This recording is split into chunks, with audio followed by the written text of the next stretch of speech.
मित्रों, आप सभी का स्वागत है। आज हम पढ़ने जा रहे हैं सुश्रुत संहिता सूत स्थान का अध्याय 5।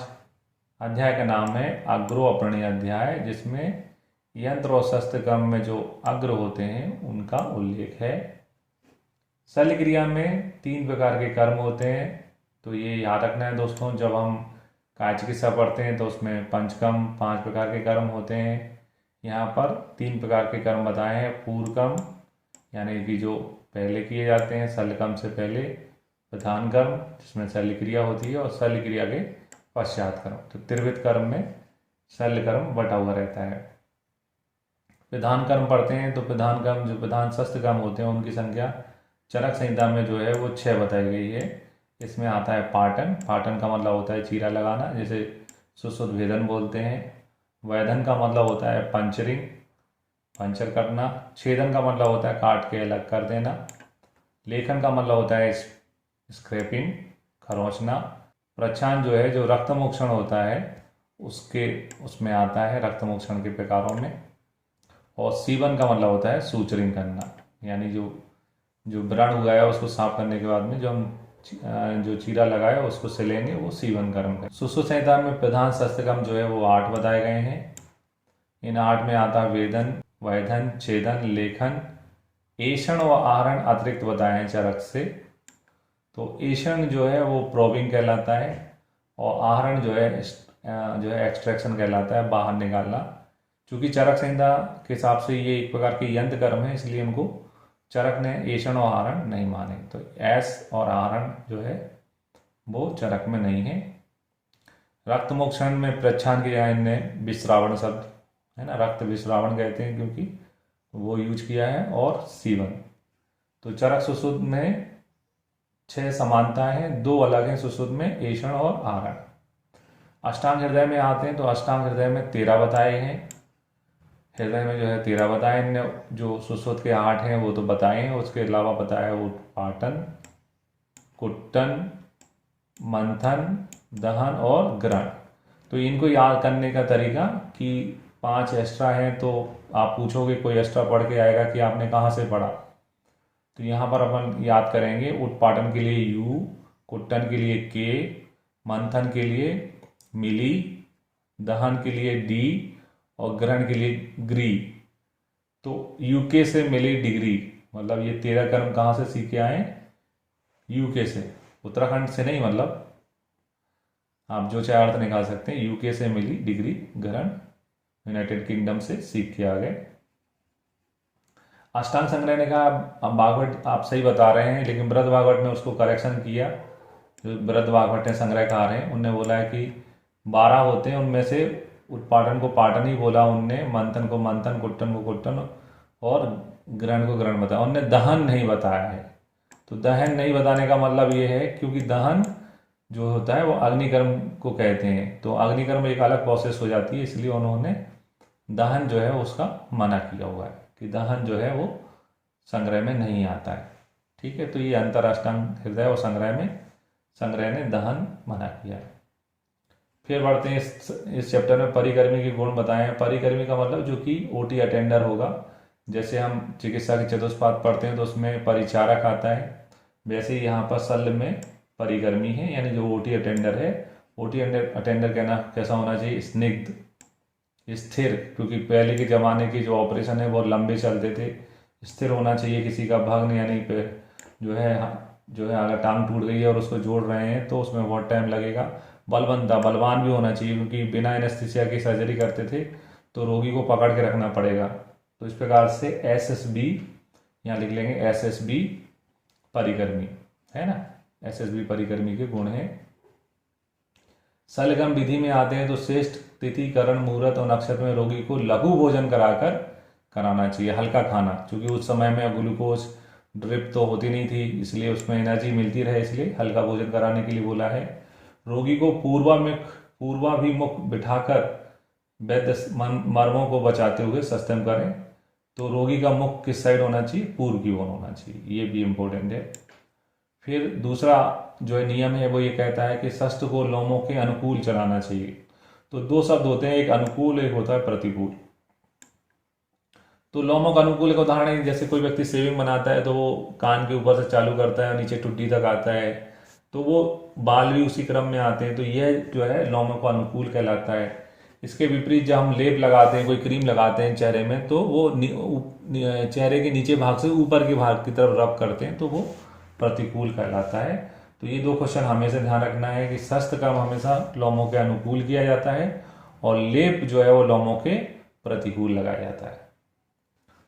शस्त्र को, तीसरा नियम कहता है शस्त्र को उचित स्थान पर एक ही बार में, यानी अब जैसे आप किसी का ब्लड सैंपल ले रहे हैं या कुछ कर रहे हैं, तो शस्त्र कर्म में आपको एक ही बार में परफेक्शन होना चाहिए कि एक ही बार में आप उसको पूरा कर लो, बार बार जो है नहीं करते हैं, रिपीटेशन नहीं करते हैं, और शीघ्रता से, है ना। इंजेक्शन लगाने वाले जितने भी अच्छी नर्सेस रहती हैं, वो उनको पता नहीं चलता, इतनी जल्दी वो अपना काम खत्म कर देती हैं।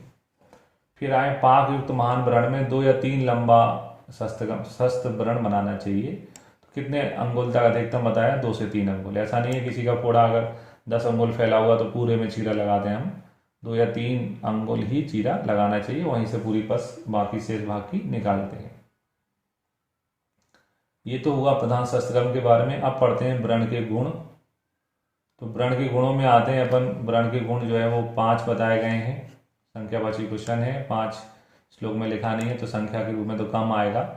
व्रण के गुण है आयात, आयात का मतलब होता है दीर्घ यानी लंबा, विशाल का मतलब होता है चौड़ा होना, सम का मतलब होता है सीधा होना, सुविभक्त का मतलब ये होता है कि उसमें चीरा लगाएं तो स्किन अलग दिखे, मांस वगैरह अलग दिखे, और निराश्रय का मतलब होता है उसमें किसी का आश्रय नहीं होना चाहिए, यानी पस नहीं होने चाहिए। निराश्रय का मतलब है पस रहित, पस नहीं होना चाहिए। इति व्रण गुणा, ये व्रण के गुण है। तो इनको गिनने पर 5 होते हैं, आयात, विशाल, समा, सुव्यक्तो, निराश्रय, व्रण गुणा। फिर चिकित्सा के लिए श्रेष्ठ व्रण होता है, उसमें लिखा है आयात होना चाहिए, तो ये गुण तो समान है, विशाल होना चाहिए, ये गुण भी समान है, सुव्यक्त भी होना चाहिए, ये भी गुण भी समान है, निराश्रय भी होना चाहिए, ये गुण भी समान है। इंपोर्टेंट आ गया, चिकित्सा आप उसी की करोगे जो प्राप्त कालकृत है, यानी कि व्रण की 3 अवस्थाएं होती हैं, तो उसमें जो पक अवस्था में चीरा लगाया जाता है, तो प्राप्त काल का मतलब है यहाँ पर व्रण जो है वो पका हुआ होना चाहिए, तभी वह चिकित्सा के हिसाब से श्रेष्ठ होगा। क्योंकि अगर हम पक व्रण में चीरा लगाते हैं तो उससे दूसरे कॉम्प्लिकेशन उत्पन्न हो जाते हैं। इसके बाद बनते हैं व्रण। तो व्रण की चिकित्सा करने वाले शल्य चिकित्सक के गुण बताए हैं, उनकी संख्या 6 है। उसमें कहा है शौर्यम, शौर्यम का मतलब होता है उत्साह, सूरवीर, डेयरिंग, यानी कि एक सर्जन जो होता है वो उसमें करेज होना चाहिए। कोई एक्सीडेंटल केस होता है तो हाथ पैर टूट गए हैं, सिर फटा हुआ है ना, इतनी सब क्रिटिकल, खून बह रहा है पूरे शरीर से, क्रिटिकल कंडीशन में भी जो आपका सर्जन होता है वो कहता है कि ओटी में लेके आ जाओ, है ना, तो वो तैयार रहता है हमेशा। आंसू क्रिया यानी कि वो शीघ्रता से काम करने का डिसीजन लेना पड़ता है कि क्या पहले हमें फ्रैक्चर जोड़ना है, पहले ये देखना है। फिर शस्त्र दक्षिणम यानी उसके शस्त्र आदि जो हैं उसमें उसकी महारत होना चाहिए, शार्पनेस होना चाहिए, हाथ अच्छा सदा होना चाहिए।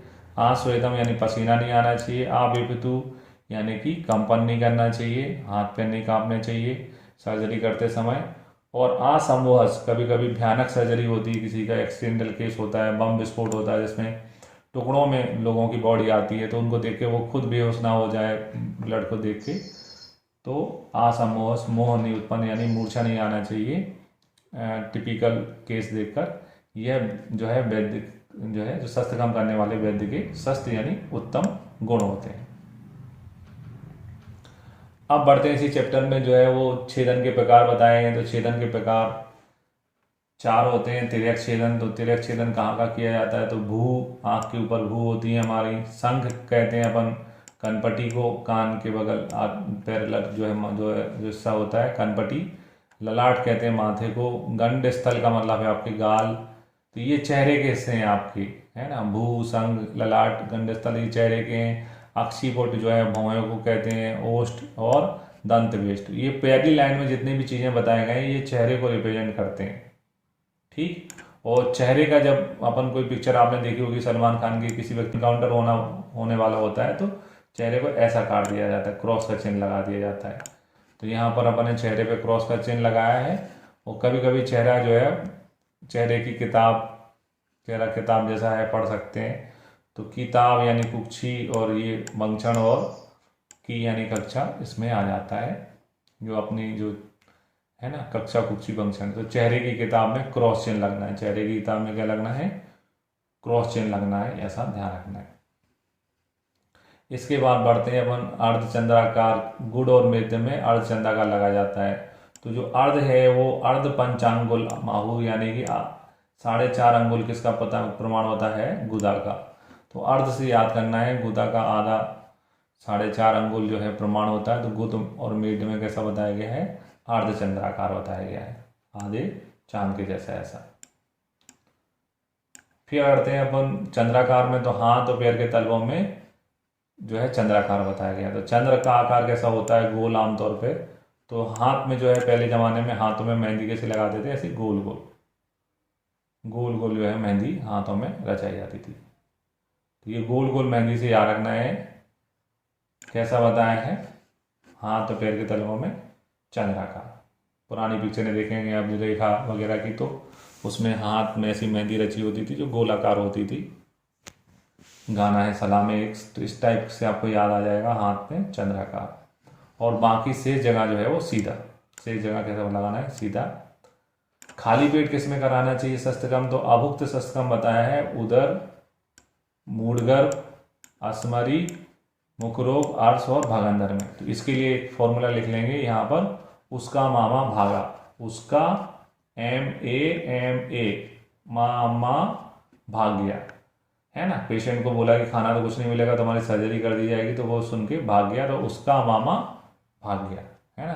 संजय दत्त की पिक्चर का डायलॉग है, पेशेंट के लिए मामू कहते हैं, तो यहाँ मामू तो नहीं है, मामा है, उसका मामा भाग गया। तो इससे आपको डिसीज याद आ जाएंगी। पश्चात क्रम में चीरा लगाने के बाद क्या करते हैं, तदनंतर व्रण से शस्त्र को निकाल कर अंगुलियों द्वारा व्रण को धीरे धीरे दबाकर पस को निकालते हैं। यानी अपन पहले चीरा लगाते हैं, उसके बाद में जो पस है उसको पस को बाहर निकाल देते हैं।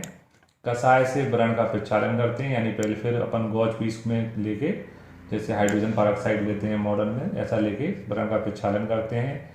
क्लोथ द्वारा पानी को सुखाकर तिल कल मधु सर्पी से लिप्त औषध युक्त बर्ती को लगाते हैं। तो बर्ती लगाई जाती है घाव में, और इसमें तिल कल्क है, तिल कल्क में तेल भी रहेगा, तो तेल हो गया जो वातशामक होता है, मधु जो हो गया वो जो कफ शामक होता है, और सर्पी पित्त शामक होता है। तो तीनों दोषों को ध्यान में रखते हुए यहाँ पर औषध की बर्ती वहाँ पर रख देते हैं। औषध की बर्ती रखने के बाद में व्रण को ढककर मोटी कबलिका रखकर वस्त्रपट से बांध दें। तो ये कबलिका पहले बर्ती रखते हैं, फिर उसके बाद में कबलिका एक अपन जो है रुई में मेडिसिन लगा के रखते हैं, उसके ऊपर से पट्टी बांध देते हैं, और कबलिका बांध देना चाहिए। फिर आप व्रण का धूपन, तो धूपन में कहा है कि गुगलू, अगरू, सजरस, बचा, गौर, सरसप चूर्ण, लवण, नीम पत्र। तो ये गुगलू बहुत इंपॉर्टेंट है ना, क्रमिक अग्नि की प्रॉपर्टी होती है गुगलू में। इसके अलावा आपका बचा भी है, और ये नीम पत्र, इनके पत्तों के लगाने से व्रण का धूपन करना चाहिए, उससे जो है घाव में कॉम्प्लिकेशन नहीं हो। फिर घाव जब अपन को चोट लग जाती है, पट्टी बन जाती है, उसके बाद भी अपन एक्सपोजर को बताते हैं। तो कहा है रक्षा कर्म में कृताओं एवं राक्षसों के भाव को दूर करने के लिए। कृताओं राक्षस का यहाँ मतलब वही जो वायरस बैक्टीरिया है उनके बारे में बात की जा रही है। जल के घड़े में से पानी हाथ में लेकर रोगी पर छिड़क कर वेदोक्त मंत्रों से रक्षा करना चाहिए। तो रक्षा कर्म का विधान है, जैसे अपन कुमार व्रत पढ़ेंगे तो उसमें भी बालक के लिए रक्षा बताई गई है। शल्य कर्म में भी रक्षा कर्म करने के लिए बोलते हैं। अपन भी बोलते हैं कि भैया पानी से दूर रखना, पट्टी को गीली मत होने देना, ये सब चीज़ें अपन बोलते हैं। फिर हेमंत, शिशिर, बसंत में तीसरे दिन व्रण की पट्टी खोलने के लिए बोला है। तो हेमंत का ले लेंगे हे, शिशिर का ले लेंगे सी, और बसंत का वा। तो हे शिव, तुम तीनों देवताओं में महान हो, तीनों देवताओं में महान हो, ऐसा करके याद रखना है। फिर यहाँ पर शरद का सा, वर्षा का बा, और जा ना होके गी है। सब गी जो है जो उसमें दूसरे दिन दूसरा शब्द है सब्जी के यहाँ, सब गी, ऐसा याद करना है। उसमें दूसरे दिन पट्टी खोलने को बोलते हैं। अब हमने किसी का घाव कर दिया, ड्रेसिंग कर दी, उसके बाद उसको दर्द होगा तो दर्द के लिए पेन किलर देनी पड़ेगी। तो शस्त्र निपात जन पीड़ा हर योग बताए यहाँ पर। इसमें उन्होंने बोला है कि सल क्रिया जन्य व्रण में उत्पन्न हुई व्रण वेदना को शरीर को दुखित करती है, उसके लिए यष्टि मधु चूर्ण, मुलेठी जो होती है वो बहुत अच्छी रंजक रूपक होती है, वर्ण होती है। तो एस्टिमुलेटरी चूर्ण को कोष्ठ घृत के साथ साधित करके देना चाहिए। तो जो है पेन किलर के रूप में क्या यूज हुआ है, EST मधु चूर्ण। तो दोस्तों इतना ही था सूत स्थान अध्याय 5 में। अगर आपको ये वीडियो पसंद आए तो हमारे वीडियो को लाइक करिए और चैनल को सब्सक्राइब करें। आप सभी का धन्यवाद।